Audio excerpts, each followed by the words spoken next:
আজকে মাহফিলের আমাদের সার্বিক অবস্থা এবং কখন থেকে শুরু হবে তার বিস্তারিতভাবে জানতে চাচ্ছি। জি, আসসালামু আলাইকুম রহমতুল্লাহ। এই মুহূর্তে যারা যেখান থেকে আমাদের এই বক্তব্য শুনছেন, আমরা সবাইকে এই মাহফিলের পক্ষ থেকে উপস্থিত হওয়ার আমরা দাওয়াত দিচ্ছি আপনাদের। আজকের এই রেডিও কলোনি মাঠে ঐতিহাসিক এক তাফসিরুল কোরআন মাহফিল অনুষ্ঠিত হতে যাচ্ছে। ইতিমধ্যে আমরা মাহফিলের কার্যক্রম প্রস্তুতিমূলক যতগুলো কার্যক্রম আছে সবগুলি আমরা শেষ করতে সক্ষম হয়েছি। আমাদের প্যান্ডেল অনেক সুন্দর করে সাজিয়েছি আমরা, এবং আমরা প্রচারণার জায়গাটা তো আমরা আলহামদুলিল্লাহ ভালো সমৃদ্ধ জায়গায় আমরা আছি। মাহফিলের প্রস্তুতি একেবারে সর্বশেষ পর্যায়ে চলে আসছে। এখন মাহফিল শুরু হওয়ার সময়ের অপেক্ষা মাত্র। আজকের মাহফিলের প্রধান বক্তা হিসেবে যিনি মুফাসসির আনবেন, আমাদের বিশ্ব নন্দিত মুফাসসিরে কোরআন, বারবার কারা নির্যাতিত সুমিষ্ট বক্তা, যিনি হকের পথে কথা বলার কারণে বাংলাদেশের সরকারের কাছ থেকে বিভিন্নভাবে নির্যাতন জুলুমের শিকার হয়েছেন, সেই বক্তা আমাদের বিশ্ব নন্দিত মুফাসসিরে কোরআন হযরত আমির হামজা, উনি আজকে এই মাহফিলে প্রধান বক্তা হিসেবে বক্তব্য রাখবেন। এখানে বিশেষ বক্তা হিসেবে বক্তব্য রাখবেন আমাদের খুব তরুণ কণ্ঠস্বর, সমিষ্টভাষী, আন্তর্জাতিক খ্যাতিসম্পন্ন বক্তা আকরাম হোসেন আনসারিও এখানে দ্বিতীয় বক্তা হিসেবে বক্তব্য রাখবেন। এখানে মাহফিলে প্রধান অতিথি হিসেবে বক্তব্য রাখবেন আমাদের এই ইসলামী সমাজ কল্যাণ ট্রাস্টের যিনি প্রধান উপদেষ্টা মাওলানা দেলোয়ার হোসেন ভাই, উনি প্রধান অতিথি হিসেবে উপস্থিত থাকবেন। এই মাহফিলের যে আয়োজন করা হয়েছে ইসলামী সমাজ কল্যাণ ট্রাস্টের উদ্যোগে, এই ইসলামী সমাজ কল্যাণ ট্রাস্ট একটা সামাজিক প্রতিষ্ঠান। এখান থেকে আমরা মানুষকে, অসহায় দরিদ্র মানুষদেরকে নানানভাবে আমরা আর্থিকভাবে এবং বিভিন্ন দুর্যোগে আমরা সহযোগিতা করে থাকি। এবং এখান থেকে শুধু সেই সামাজিক কাজে না, ইসলামের সম্প্রসারণের ক্ষেত্রে আমাদের এই প্রতিষ্ঠান ইসলামী সমাজ কল্যাণ ট্রাস্ট ভূমিকা পালন করে আসছে।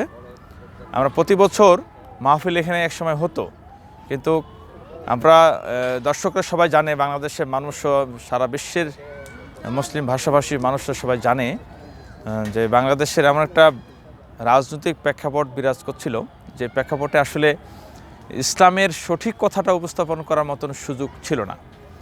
এই সুযোগ না থাকার কারণেই মূলত দীর্ঘদিন এই মাঠে ইসলামী সমাজ কল্যাণ ট্রাস্টের উদ্যোগে যে মাহফিল, সে মাহফিল বন্ধ ছিল।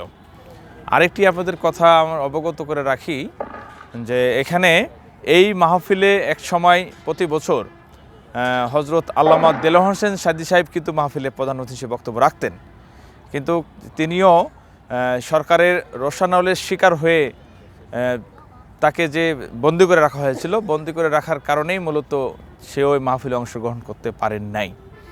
তো আল্লাহ রাব্বুল আলামিন তাকে শহীদ হিসেবে নিয়ে চলে গেছেন, যদিও এটি ষড়যন্ত্রের মাধ্যমে তাকে জুডিশিয়াল কিলিংয়ের দেওয়া হয়েছে। এটা বিশ্বের মানুষ সবাই এটা জানে যে আল্লামা দেলোয়ার হোসেন সাদী সাহেব, উনি কোরআনের যে খেদমত করে আছেন, এই খেদমত এই জাতির জন্য, মুসলমান জাতির জন্য একটা অবিস্মরণীয় স্মরণীয় একটি তিনি কাজ করে আসছেন। কিন্তু এই কাজটাকে আসলে বাতিলরা সবসময় আতঙ্ক মনে করছে।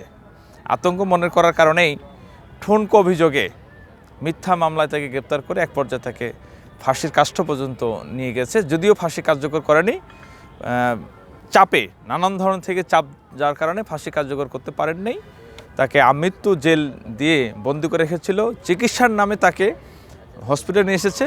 হসপিটালে নিয়ে এসে তাকে, আমরা মনে করছি দৃশ্যমান যতগুলা উইংস আমরা দেখেছি, তাতে মনে হয়েছে এটা একটা পরিকল্পিত হত্যা করা হয়েছে তাকে। তো আজকের মাহফিলে আমরা খুব স্মরণ করছি, যদি হযরত আল্লামা দেলোয়ার হোসেন সাদী সাহেব যদি আজকে থাকতেন জীবিত, তাহলে হয়তো আজকে মাহফিলে তিনি প্রধান অতিথির বক্তব্য রাখতেন। কিন্তু দুর্ভাগ্য আমাদের জন্য, মুসলমান জাতির জন্য, বাংলাদেশের জন্য দুর্ভাগ্য যে এত সুন্দর একজন আলেমকে, বিশ্বনন্দিত মুফাসসিরে কোরআন, যার অবদান এই বাংলাদেশের অনেক কথোপকথন থাকার পরও, অনেক বিরোধী থাকার পরও, মতের মিল না থাকার পরও সর্বজন শ্রদ্ধেয় আলেম হিসেবেই তিনি সবার কাছে খ্যাত ছিলেন। সবাই তাকে প্রচণ্ড ভালোবাসতেন, সম্মান করতেন। কিন্তু তিনি আজকে আমাদের মাঝ থেকে চলে গেছেন। আমরা দোয়া করি আল্লাহ রাব্বুল আলামিন তাকে জান্নাতবাসী করুক। আর আজকে মাহফিল আমরা যতটুকু আমাদের অবজারভেশন হয়েছে প্রচার প্রচারণা করে ইন্ডিভিজুয়ালি কথা বলে আমাদের বিভিন্ন যে সোর্সের মাধ্যমে কথা বলে আমরা যতটুকু বুঝেছি যে আজকের 26শে জানুয়ারি যে মাহফিল অনুষ্ঠিত হয়ে যাচ্ছে রেডিও কলোনি মাঠে, এই মাহফিলটা একটা ঐতিহাসিক মাহফিলের রূপদান করবে। মানুষের ঢল এখানে এমনভাবে নামবে আমরা মনে করছি যেটা মানে অকল্পনীয় মানুষের ঢল এখানে নামবে।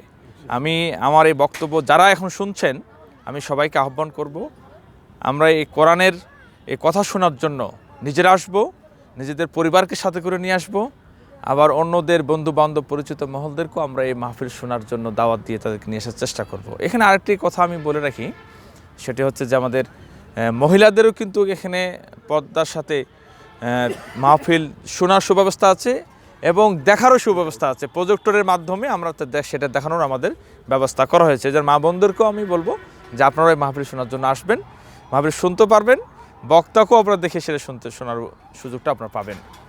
আপনাদের জন্য আলাদা স্টেজের ব্যবস্থা করা, প্যান্ডেলের ব্যবস্থা করা আছে, সেখানে আপনারা বসবেন। পর্যাপ্ত পরিমাণ সিকিউরিটির ব্যবস্থাও আমরা করেছি, আমাদের ভলান্টিয়ার ভাইয়েরাও কাজ করতেছেন। তো এখানে মা বোনদের সিকিউরিটিটা আমরা সেভাবে চিন্তা করে এই ভলান্টিয়ার ব্যবস্থা আমরা করেছি। তা সবাইকে ধন্যবাদ। মাহফিল শোনার সবাইকে আবারও আহ্বান জানিয়ে এখানে উপস্থিত হয়ে মাহফিল শোনার জন্য আহ্বান জানিয়ে আমি আমার কথা শেষ করছি। আসসালামু আলাইকুম। আমাদের লাইভ থাকবে।